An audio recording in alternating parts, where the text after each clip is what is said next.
I really dislike you. Choose between getting fired or being demoted." I was stunned by what the executive vice president, Chris, said to me.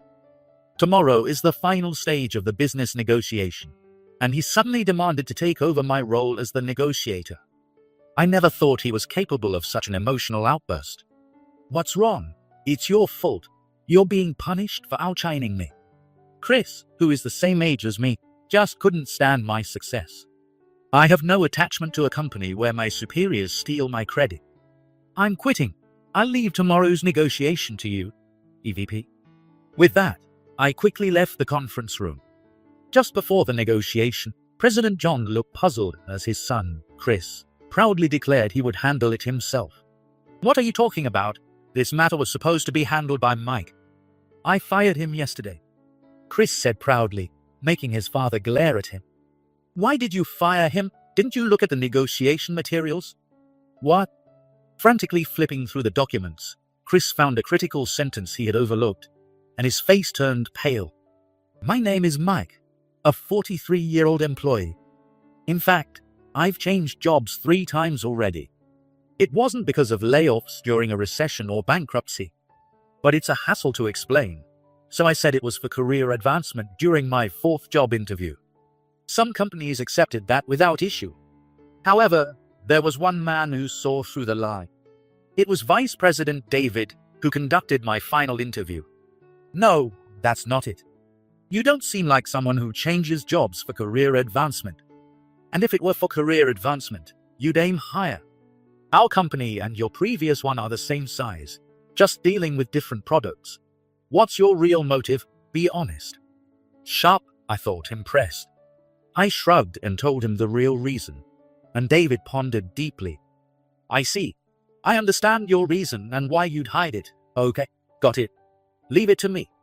With a sly grin, David ended the interview, leaving me unsure if I had passed. I waited anxiously for a couple of days, and when the notification arrived, I was shocked. It said they wanted to hire me as a sales manager. What does this mean? I applied for a supervisor position in the sales department. Panicked, I called to see if there was some mistake, and David laughed heartily. "The current sales manager is just about to retire. With your background, Mike, there's no issue with you taking his place. Besides, a manager's role is to lead, not to be led. You understand what I mean, right?" Finally understanding David's thinking, I gratefully accepted the job offer. The workplace I joined wasn't uncomfortable at all. I found it odd that there were few employees in my age, but interacting with the younger staff was refreshing. Even though I entered with a manager's status, I thought I might struggle with the transition, but there were no problems at all. The retiring sales manager, who was already mentally checked out and dreaming of fishing trips, generously shared his work tips with me. My subordinates also preferred having a younger boss over the current tech-averse manager. However, there's always someone who wants to complain. 6 months later, when I started giving orders in place of the retired sales manager, EVP Chris was the one who openly criticized me. I still remember his first complaint. "We submit consolidated business negotiation reports to the executive meeting every month." But he was the only one who insisted that I should have sought his instructions beforehand. The other executives, confused by his words, looked at me, also puzzled. Having no choice, I asked Chris, "Excuse me, EVP Chris, what instructions should I have sought?" Chris, unable to hide his irritation, started throwing complaints at me.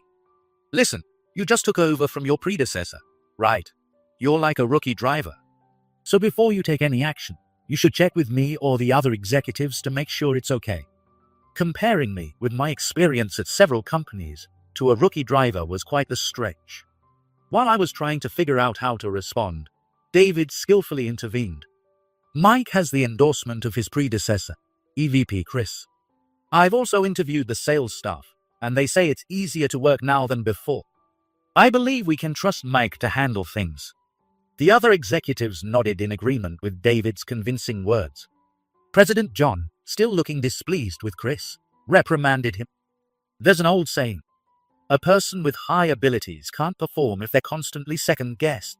From now on, negotiations will be managed by the sales department and Mike." Understood. I thought that was the end of it. But Chris must have been annoyed that David and John had backed me up. After that, he started causing small disruptions across the sales department. Again, how many times has it been now? The subordinate in front of me shrank back apologetically. I've seen this apologetic look on my subordinates' faces many times lately, and my patience was wearing thin. It all started with minor issues. Samples needed for negotiations arriving late, or promotional items not being ordered for some reason. Even though the sales department handles negotiations, we can't do it all on our own from start to finish. We rely heavily on support from departments like materials and general affairs. However, lately, we haven't been getting that support. The reason behind this was Chris. Of course, each department has its own supervisors, but no one can go against the directives of EVP Chris. When Chris directly told them to delay the arrival of samples or to prioritize other orders over promotional items, they complied. I don't entirely blame them, though it would have been nice if they'd informed the sales department beforehand. Up until now, my subordinates managed by using alternative samples or other solutions to deal with the delays. But finally, we uncovered sabotage that could decisively damage our negotiations. We had reserved a room at a hotel for the meeting, but it was inexplicably cancelled yesterday. When we checked with the hotel, they told us that someone from our company had called to cancel the reservation. I was certain it was Chris's doing. We could inform our clients and change the meeting location, but making a last-minute change might cause suspicion that we were up to something. If one side becomes paranoid, even a negotiation that should go smoothly can become much more difficult. To successfully conclude the deal, we might have to make significant concessions, which would mean losses for our company. With this in mind, I decided to confront Chris directly. I couldn't let Chris's sabotage delay the negotiations any further. Most importantly, it would be too cruel to let my subordinates' hard-earned appointments go to waste because of this. Fueled by determination, I barged into the EVP's office, but as expected, Chris insisted on his innocence. The hotel room was cancelled. What does that have to do with me? It's your mistake. We reserved the room months in advance. A sudden cancellation like this couldn't be a mistake by my subordinates. The only people who knew the room number were the subordinate who booked it, me, the client's representative, and the finance team member handling the payment. Naturally, the finance department was under Chris's control. Still, he tried to play dumb. This is pointless. Instead of making these accusations, why don't you focus on getting more appointments? Whether it's an accusation or not, we can confirm with the hotel. They record all calls for their protection. If we get a copy of the recording and compare it to the voices of our finance team members, we'll know the truth immediately. Chris fell silent at once. He always clammed up when things turned against him. Although I could have pressed him harder, I decided that securing the upcoming negotiation was more important than dealing with him right now. The negotiation you're sabotaging is going to be a major one. If you interfere any further, I'll take this to the president. Playing the call recorded at the executive meeting will make the president believe me instantly. He might protect his son and turn against me, but if that happens, I'll resign. With that determination in my voice, Chris looked away. However, I might have been naive to think this would be the end of his interference. Instead of stopping his petty sabotage, Chris decided to take my work away at the worst possible moment. Despite the disruptions, including the hotel room change, the negotiation was nearing the successful conclusion I aimed for. Tomorrow, the top executives would arrive to finalize the contract. At least, that's what I thought until I was summoned to the EVP's office first thing in the morning. I can't leave an important negotiation to someone like you, so I'll take over. Don't worry about it. Why? What have I done wrong? Chris frowned. That's exactly the problem. Why can't you just say yes to orders from your boss? I really don't like you. Choose between getting fired or being demoted. We don't need you for this job. Tomorrow was the final stage of the negotiation, and Chris's demand to take over as the negotiator left me stunned. I never imagined he would make such an emotional statement. What's wrong? It's your fault. You're being punished for outshining me. Chris, the same age as me, couldn't stand my success. He had been secretly sabotaging me. But seeing me overcome those obstacles and stand on the brink of closing the deal, he finally decided to act directly. When I stayed silent for a while, Chris spoke with a gleeful expression. "You were getting cocky just because you speak only English. Right? Your resume shows you worked at 3 different trading companies. We've got plenty of people who can speak English at your level here."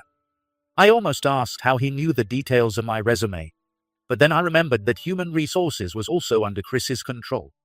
Knowing him, he probably forced the HR manager to show it to him. "EVP, what's your point?" I asked calmly, and Chris snorted. "I'm saying, don't act all high and mighty just because you speak only English. I can speak English too. So we don't need you for tomorrow's negotiation." Chris genuinely believed that my business English skills were the key to finalizing the deal. His misunderstanding was laughable, but I didn't feel like correcting him. Besides, I have no attachment to a company where superiors steal the credit. "I'm quitting. I'll leave tomorrow's negotiation to you, EVP." With that, I quickly left the conference room. Angry and determined to pack my things and leave, I headed to the sales department and ran into David by chance. "What's wrong? Why do you look like that?" Seeing my stern expression, David seemed to sense something was up. David invited me to his office and asked what had happened. So, I laid out all of Chris's misdeeds, including the previous sabotage. After hearing everything, David closed his eyes and looked up, deep in thought. Was he going to say he couldn't believe me either? If so, I was ready to leave quietly. Just as I steeled myself for that possibility, David spoke. "EVP Chris, he did it again." There was a hint of bitterness in his tone. "Again, what do you mean by that?" Instead of answering, David responded with another question. "Mike, didn't you find it strange in the executive meetings?" What was strange, I wondered. Seeing my confusion, David gave a small smile and answered, "No one your age except you attended those meetings, right?" At first, I thought it was simply because the people in those positions were older, but then I realized that can't be right. Even for a mid-sized trading company that handles a wide range of products, it doesn't make sense. Even if the senior executives happen to be older, people like my predecessor, the sales manager, would eventually retire. Normally, the second in command of the department would take over, so it wouldn't be unusual for someone younger than Chris to be in the executive meetings. Yet, in those meetings, the youngest attendees were EVP Chris and me, the sales manager. With growing suspicion, I voiced my thoughts. There must have been many capable people younger than EVP Chris. Has this situation really been going on all this time? David frowned and slowly nodded. Chris joined the company about 5 years ago after his previous company went under. The president's ex-wife asked him to help out, so he reluctantly brought Chris on board. Oh, and the president has remarried, so there is another heir. Chris knows this too, which fuels his rivalry with men his age. So that's why Chris and John have different last names despite being family. But even knowing this, I still couldn't understand the reason behind it. Seeing my confusion, David continued with a bitter smile. "You might not get it because you're skilled. But Chris came from a completely different industry with no knowledge. His position as the president's son would eventually be taken by the actual heir. For someone like him, youth is a kind of weapon. Even if he is considered young, he's in his 40s. Seeing my perplexed expression, David patiently explained further. "You see, before you joined, EVP Chris could say whatever he wanted. He'd make claims like this will appeal to the younger generation, or young people want this kind of product. I always thought it was bold to say such things without data to back them up. But the president and the other executives, who are 20 years older, listened to his speeches thinking that's how it was." With this explanation, I started to understand what David was getting at. Is it because having someone the same age around would challenge him? David nodded with a bitter expression. Instead of earning qualifications needed for the trading company or attending study sessions, EVP Chris chose the easy way. He figured if he eliminated peers from the company, his opinions would be more respected as the youngest person in the room. As a result, employees in their late 30s to 40s who were in supervisory roles became targets for Chris. Any noticeable behavior would immediately be met with harassment or false accusations of mistakes. Anyone with a normal sense of self-preservation would naturally resign. Thus, the current workforce consisted of either older employees like the president or young staff just a few years into their careers. No wonder there were no people in their 40s like me around. EVP Chris is like a veteran office lady bullying the new female employees. These underhanded harassments were only discovered when the victim was about to leave. Even I couldn't do much about it. I did mention it to the president, but he couldn't believe his son would be so petty and jealous. He dismissed it as unbelievable. According to the company's website, John built this company from the ground up. A fierce competitor in the business world. John wouldn't understand the mindset of EVP Chris, who undermined others just to be the youngest in the room. However, leaving the situation unchecked, I knew all too well what would happen. My previous company failed because they left that jealousy unchecked. I decided to confront David directly. Executive Vice President David, what do you want for this company? David looked confused. What do I want? Well, I hope we can continue to grow our revenue and profits. The president's successor is also very capable, though he's still a student. David's eyes pleaded for me to overlook Chris's harassment for now. Given David's long tenure with the company, he likely didn't want to stir up trouble in an environment where he was comfortable with his colleagues. But I believed that this desire to maintain the status quo was the greatest risk. I decided to reveal something to David that I hadn't mentioned even during my interview. You know why I changed jobs 3 times, right? Yeah, you said you were driven out due to jealousy. It was a foolish thing for them to do, but it's been our gain since we've acquired such a talented person. Taking a deep breath and gathering my resolve, I continued. Actually, those 3 companies no longer exist. Through splits, dissolutions, and bankruptcies, they're no longer operating as companies. David's expression turned to one of shock. That can't be. When we did a background check before hiring you, their businesses were still doing well. If you doubt me, check those companies' websites now. David pulled out his smartphone and started searching. His face was growing more shocked by the second. You're right, but how could this have happened? It's simple. The people who drove me out because of their jealousy became more confident after that. They did the same thing to others. You can imagine what happens when that cycle repeats, right? I spoke in a gentle yet firm tone. A company can't function without people.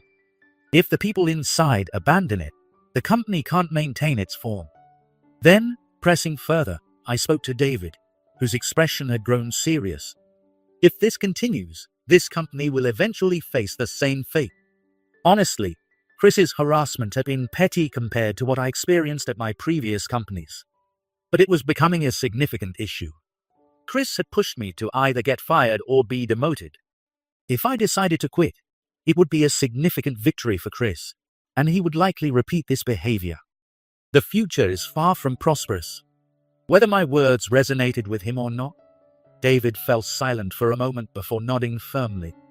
I understand what you're saying, Mike. I'm not going to stand by and watch anymore. Ruining the company out of jealousy is no joke. I felt relieved.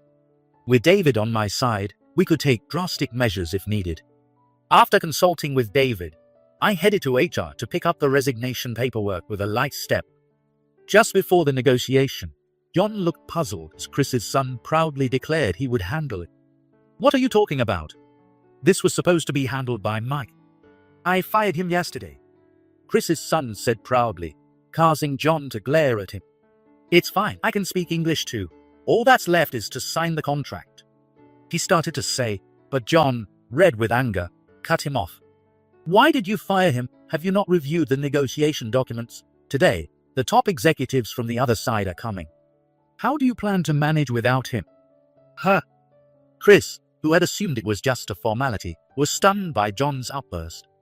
Frantically flipping through the documents, Chris found a critical sentence he had overlooked, and his face turned pale. I received a call an hour before the negotiation. They already knew I wasn't there from the morning. Getting a call now meant Chris had been frantically searching for a replacement until the last minute. Of course, he wouldn't have found one right before the event. Despite John constantly reprimanding him for this lack of preparation, Chris still didn't get it. I answered the call with a faint yawn. Yeah, what is it? I got the resignation paperwork from HR yesterday. I'll fill it out and mail it in the next day or two, but I'm taking paid leave today, so I'm off. You don't need to resign. Just come to the hotel right now. Hearing the desperation in Chris's voice made me laugh. EVP Chris, isn't that quite different from what you said yesterday? Didn't you boast that you didn't need me? I didn't know the contract would be in Arabic. I could imagine Chris turning pale on the other end of the line. He must have only just realized the contract was to be conducted in Arabic, a fact clearly stated in the negotiation documents. If he'd been involved from the start and reviewed the documents, he would have known this. Our new client was a top-tier company from the Middle East, led by a highly nationalistic CEO. The company's official language was Arabic, and they only accepted documents in Arabic. But in this globalized world, trying to do business solely in your native language is impractical. That's why we always conducted negotiations in English when contracting with foreign companies. In these cases, only the agent with authority would be involved, and the top executives would stay in the background. The top executives only appeared at the very end, which was quite challenging. This is because the top executives would only sign the contract if the negotiation was conducted in Arabic, and the process was explained based on documents prepared in Arabic.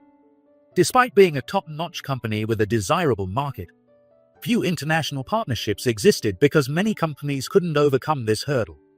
However, I had made a good impression from the start by occasionally negotiating with the agent in Arabic. My specialty is speaking 7 languages. Telling a joke in Arabic is a piece of cake for me. But if the negotiation lead suddenly changed, and the top executive, who had been assured by their agent that this company was reliable, was only addressed in English, it would clearly be a disaster. The top executive would feel insulted, and the deal would fall through. It's clearly stated in the documents, isn't it? I didn't know isn't an excuse. Well, good luck. As I dismissed him, Chris, now desperate, started accusing me. Wait, you only speak English. Why didn't you put that on your resume? That's fraudulent hiring. I couldn't help but laugh. Fraudulent hiring? Are you serious? If I had lied, that would be one thing. But not listing all my qualifications isn't fraud. And besides, I never said I only spoke English. I added, as Chris replied in a resentful tone. Why didn't you make such an impressive skill public? That's strange. If Chris had the same skill, he would brag about it and use it to his advantage at every opportunity. That's the crucial difference between us. But I didn't owe him any explanation. More importantly, what are you going to do about the negotiation? If things continue like this, it's almost certain to fall apart. I heard a low, growling sound from the other end of the line, followed by the sound of teeth grinding as Chris spoke. I'll step down. I'll tell my father. The president.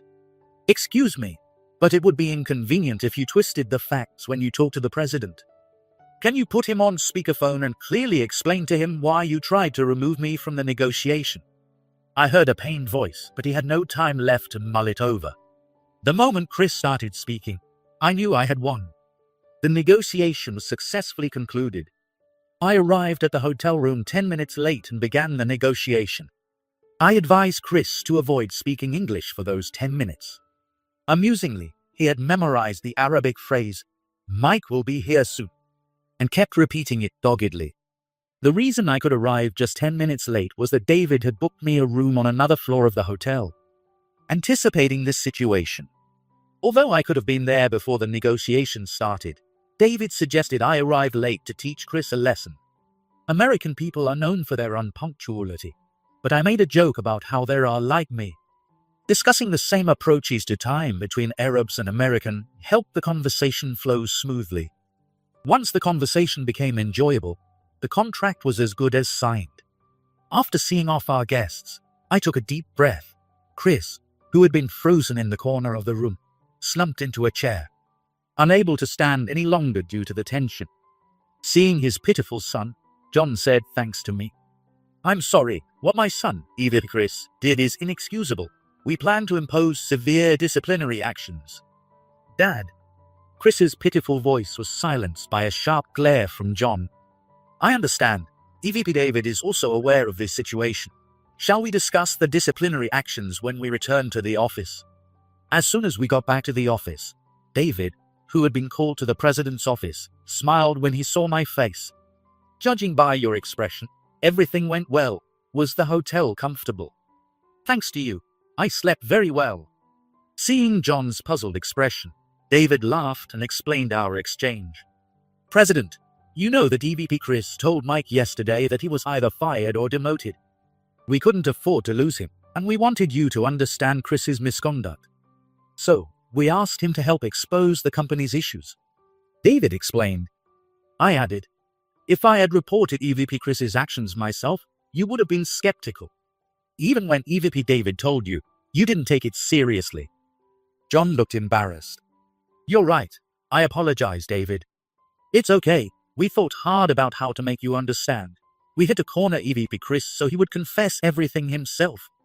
John turned and shouted at the cowering Chris.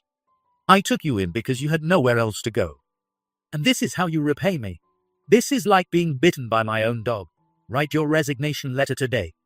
But at least let me stay until I find another job." John's glare made Chris tremble. "If you don't want to resign, then you can be fired. You had no problem threatening Mike with the same choice." "Okay, I'll write it. I'll write it." Watching Chris rush to HR, I struggled to suppress my laughter. Chris submitted his resignation that same day, and it was processed immediately. At the next week's morning meeting, John detailed Chris's misdeeds and announced that those who aided him would face appropriate consequences. As promised, those who had reluctantly aided Chris's wrongdoing were transferred to unimportant positions. Some couldn't bear the scrutiny and resigned. However, it was a good trend that the company started hiring people in their late 30s to 40s to fill the gaps. Additionally, young employees who hadn't been able to fully showcase their abilities began to stand out and excel. Previously, the environment had been stifling because anyone who stood out would be sabotaged, so everyone had been cautious. Removing the major problem that was Chris revitalized the company in a way. Meanwhile, Chris is still struggling to find a job. After all, for 5 years, he had only honed his skills in undermining others, so this was his just desserts. But while I understand the need for drastic measures, why did you hide the fact that you speak 7 languages? That's a huge asset for job hunting. John asked curiously after Chris was ousted. I chuckled and explained. It was more of a hindrance than an asset for me. I've always loved languages and spent most of my student years studying them. So by the time I graduated college, I could speak 7 languages. Initially, I used this skill to get a job as a new graduate, but soon realized I was only given interpreting and translating tasks. No matter how much I wanted to handle negotiations myself, I was just interpreting conversations for the executives. Even if I knew how to make the deal more beneficial, I couldn't say anything. Frustrated, I requested a transfer from my then superior, but he crushed my request. They told me that an interpreter doesn't need brains, just a mouth that works. My colleagues didn't support me either. Instead, they talked behind my back and attacked me mercilessly whenever I made a mistake. Since I was always called to the important negotiation meetings, they mistakenly thought I was being favored and became jealous. I realized I'd eventually be crushed if I stayed in that environment, so I quit. The same thing happened at the second and third companies. I was used for convenience and faced the same jealousy and resentment. So, I thought it might be a mistake to emphasize my language skills. That's why I mentioned career advancement during my interview at the 4th company. David saw through that lie immediately. Mike told me how the companies fell apart after he left. When people are driven by jealousy, they can do extreme things. The situation with EVP Chris is a prime example. I feared our company might face a similar decline if we drove Mike out, so we teamed up for a drastic solution. John said thanks to David and me. Thank you for caring so much about the company, and thank you, Mike, for staying. I promise to repay you both someday. With a smile, John extended his hand and I shook it firmly. John kept his word. Next year, David became the president, and John moved up to chairman. David would serve as an interim president until the heir was ready, but he was extremely pleased. I was also promoted from sales manager to executive vice president. However, since I also serve as the sales manager, the whirlwind of business hasn't changed. My current mission is to develop reliable subordinates to distribute the workload. Even if they are employees with excellent language skills like I had, I won't let them be used merely for convenience. I firmly believe that it is a superior's duty to help various talents grow, and I keep this in mind as I diligently perform my daily tasks.